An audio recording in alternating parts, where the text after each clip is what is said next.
The garden was all kinds of colorful. Roses, dandelion, tulips, and the abundant sunflowers of the plains were planted in the dirt next to a cute house near a beach. They were being sprinkled with water and love, showered by the girl who lived in the beach house. Ryami is what you'd call a social butterfly. Outgoing, high-spirited, and full of energy, she's a hit among people. Of course, that means she's not so among monsters or the gray-skinned guys patrolling around recently.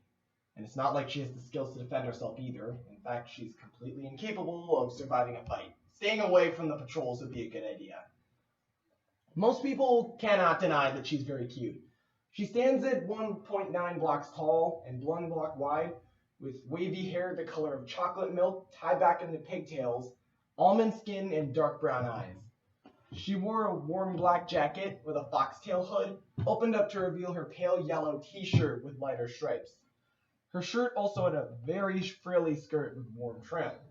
Her socks were soft pink and had little bows on them, and she had dark magenta Velcro shoes on. Butterflies, butterflies, fluttering through the air. She was singing a song she'd learned from one of the nearby villagers. They loved to talk, and it wasn't much of a surprise when she realized one of the kids loved singing as much as she did. So she spent a lot of the time with him, and kind of became his babysitter.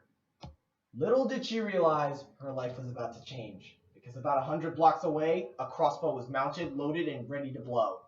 She didn't see the shooter at all, but at the last second, she did see the crossbow. However, before she could react, the trigger was pulled, and a blazing fast arrow hit her armpit in a matter of seconds. The arrow seemed to drain the energy right out of her. Flooded with pain, the little girl uttered a whimper and fell to the ground, her water bucket spilling right next to her and wetting her skirt. Her vision began to darken. Her eyelids felt heavy all of a sudden. A tranquilizer arrow. She was trying her best to get back up, to overcome the sleepiness, but the pain in her arm was preventing her from doing so. That crossbow shot pierced her well, since she has no muscle, not much fat, and no armor of any kind. It wears me down, she always says when she gets questioned. It's worked for her for a long time, but this time her lack of protection may have been her downfall. When Ryami woke up, she felt the rustic texture of spruce wood. She was on a wagon being moved by gray things. They were horse-like, but were much thicker, 2 blocks wide, and although she couldn't see from the back, she imagined they had sharp teeth. In the back with her was a guy with hunting armor, a one-handed crossbow, and gray skin. It was one of those raiders. About time you woke up, Missy, the raider said. Was starting to get worried you'd sleep forever. Well, duh, you hit me with the sleeping arrow. He didn't seem too happy about that. He aimed the crossbow at her, knowing full well it wasn't loaded, just to make her fall in line, and it worked. Once she realized what she'd said, Ryami clutched her chest and kept her mouth shut. Good enough for him. Watch your mouth, he warned, or I'll do it again. They seemed to be in a red desert. A mesa. They were in a mesa. Cacti and distant oak trees on a plateau populated the sandland, and a ravine split the sand right next to it. And it was hot. It was hot. With a lack of natural water in desert biomes, it appeared nobody had anybody to drink. So how did the villages in the distance have water to drink and saturate their crops? It seemed the raiders were asking that exact question once they passed by and saw everyone living luxuriously. Show-offs, the wagoner muttered. Want me to shoot him? The guy in the back asked. Nah, we're trying to keep a low profile, remember? Okay, out with it. Ryami snapped all of a sudden. Why'd you shoot me? And why am I riding your wagon? What do you want from me? The raider in the back just looked at her like, do you want to get destroyed? She began to fear she may have just made a mistake again. She just can't stop running her mouth, can she? But the guy sat down and rested the crossbow on the seat, getting ready for a long explanation. I'm sure you've heard of that game show, right? What game show? The one they host every year for Minecraft Live in October. Surely you've heard of it. Never heard of it. He groaned. This was going to be a lot harder than he thought.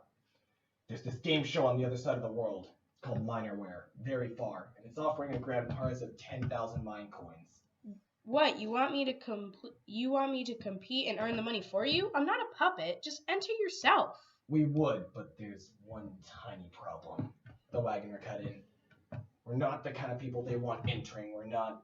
He didn't need to say it. Ryami knew very well what he was about to say and started to feel a little bad for them. Not bad enough to be convinced to enter for them, but enough to realize these guys may have become who they are, not by natural selection, but by the people around them. You're not normal.